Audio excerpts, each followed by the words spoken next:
mais poderosa do que todos os exércitos do mundo, é uma ideia cuja hora tenha chegado.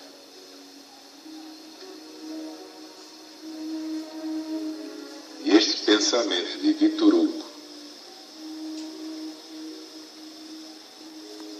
se aplica perfeitamente ao novo mandamento do Cristo de Deus.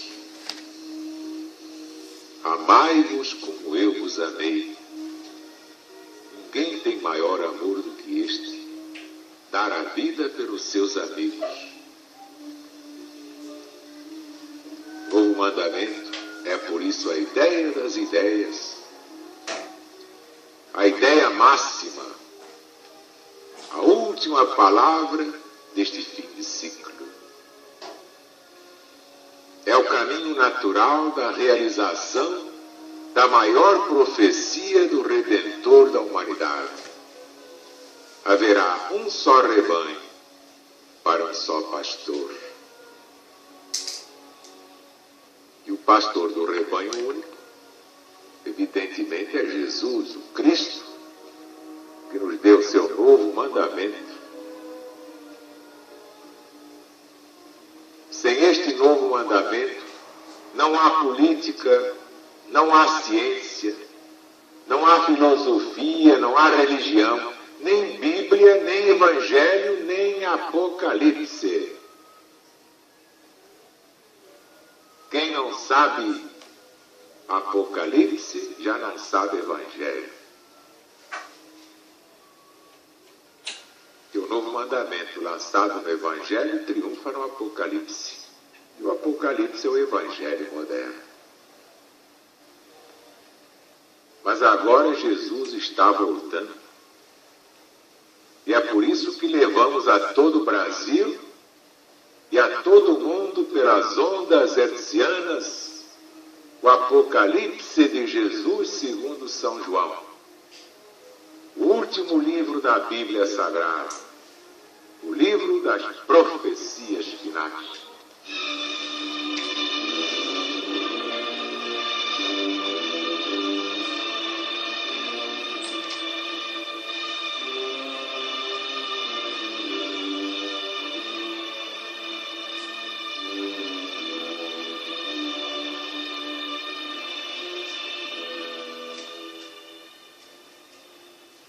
O anjo tocou a trombeta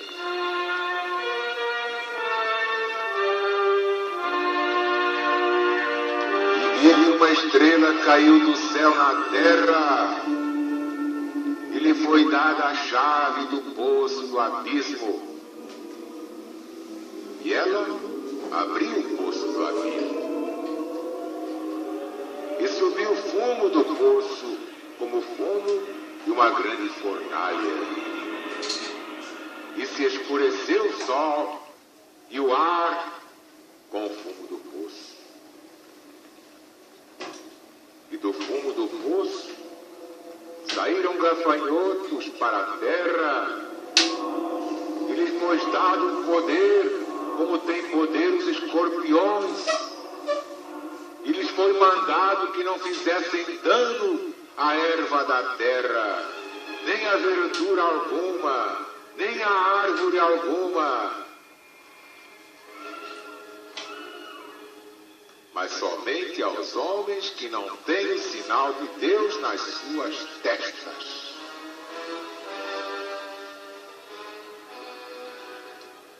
E lhes foi concedido não que os matassem, mas que os atormentassem durante 5 meses. E o seu tormento é como o tormento do escorpião quando fere o homem. E naqueles dias, os homens buscarão a morte e não acharão a morte. Eles desejarão morrer e a morte fugirá deles. E as figuras dos gafanhotos eram parecidas aos cavalos aparelhados para a batalha, Sobre as suas cabeças tinham coroas semelhantes a ouro. Seus rostos eram como rostos de homens. E tinham os cabelos como os cabelos das mulheres. Seus dentes eram como os dentes dos leões. E vestiam couraças como couraças de ferro. E o estrondo das suas asas era como o estrondo de carros de muitos cavalos que correm ao combate. E tinham caudas semelhantes a dos escorpiões, e havia aguilhões nas suas caudas. Seu poder se estendia a fazerem mal aos homens durante 5 meses. E tinham sobre si, como seu rei, um anjo do abismo, chamado em hebreu Abaddon, em grego Apolion, e segundo o latim quer dizer o exterminador.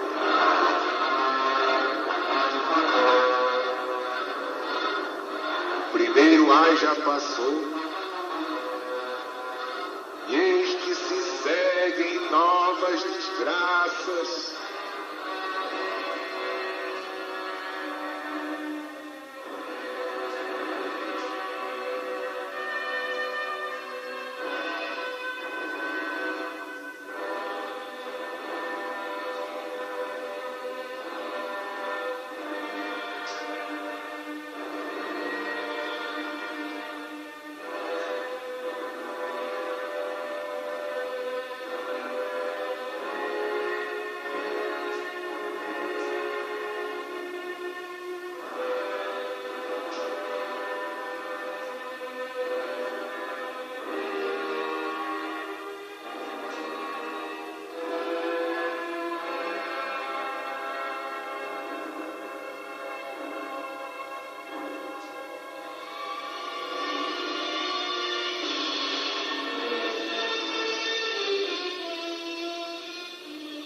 Vi que uma estrela caiu do céu.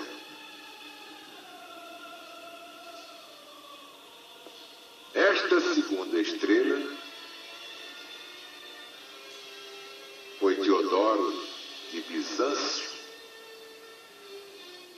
homem sábio, reconhecido como tal, muito instruído nas artes da Grécia, e quem o proclama é Epifânio.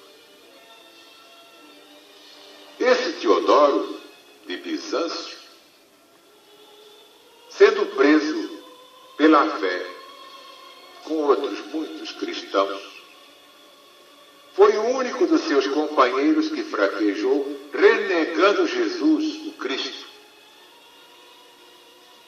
Como os que conheciam seu saber o censurassem por queda tão vergonhosa, para um homem do seu talento, de suas luzes espirituais, que foi que respondeu Teodoro, espanador na memória?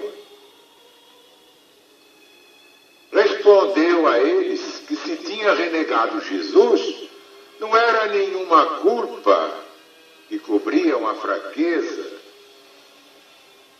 Renegaram o homem, não renegaram a Deus. Isto se deu durante a perseguição de Septímio Severo, do ano de 196. Foi Teodoro de Bizâncio o primeiro heresiarca conhecido entre os cristãos não-judeus e renovou o erro capital da impiedade judaica, impiedade que consistiu em não reconhecer Jesus como aquele Messias, como aquele Cristo de Deus prometido desde Moisés, no Velho Testamento. Então esta segunda estrela foi Teodoro de Bizâncio. E depois?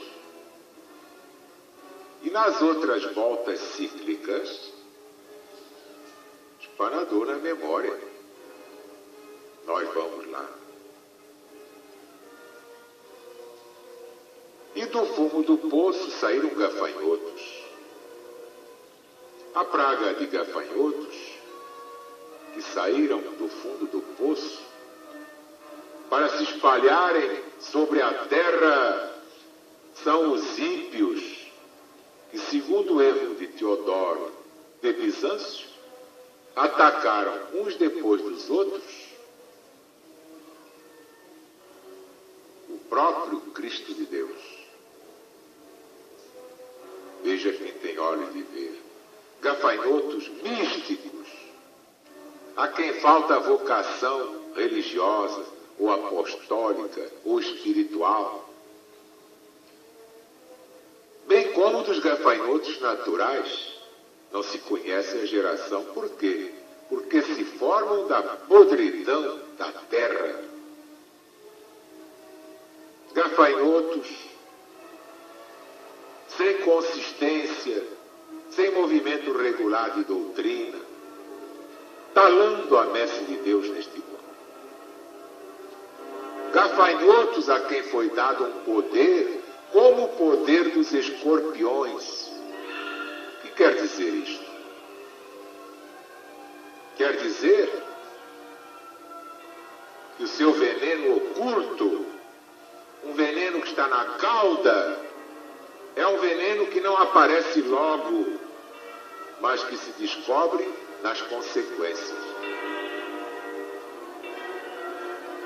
Gafanhotos de singular condição, que deixando intactas as árvores, as ervas, todas as árvores, enfim, só fazem mal aos homens, para que se entenda que o dano é todo espiritual.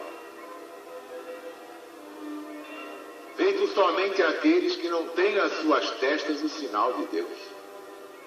Isto é, aos que não são verdadeiros cristãos, por lhes faltar uma fé constante até o fim.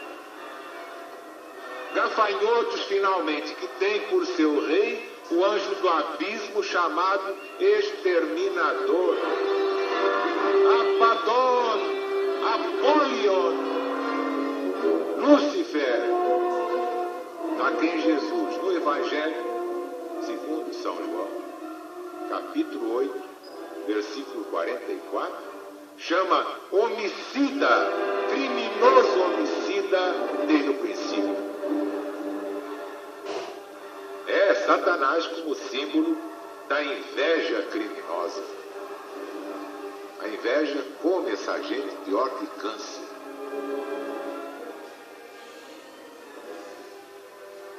Então já vimos que 2 estrelas caíram do céu.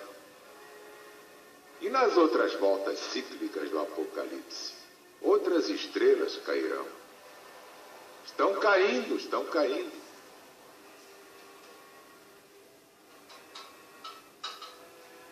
Porque vem aí coisas muito sérias, que lembra esse estrondo das suas asas, como estrondo de carros, de muitos cavalos correndo ao combate. E isto concorda muito bem com o que dos gafanhotos escreveu antes Plínio. Fazem tão grande estrondo quando voam, que a gente cuida que são outras aves poderosas. Basta ver livro 11, capítulo 29 de Plínio. A imagem de João Evangelista está perfeita. E prepara ambiente para aquela outra catástrofe. Naqueles dias, os homens buscarão a morte e não a acharão. Eles desejarão morrer e a morte fugirá deles.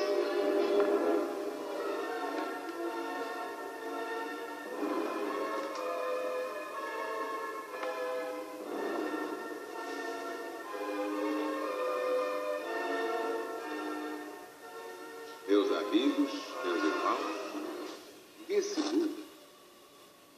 Quem não souber Apocalipse estará fora da vida, fora da realidade das coisas. Quem não sabe Apocalipse já não pode mais dizer que sabe o Evangelho. Por que não sabe? evangelho moderno é exatamente este: Apocalipse. A revelação que Deus confiou ao Cristo e a trouxe à humanidade através de João, o discípulo amado.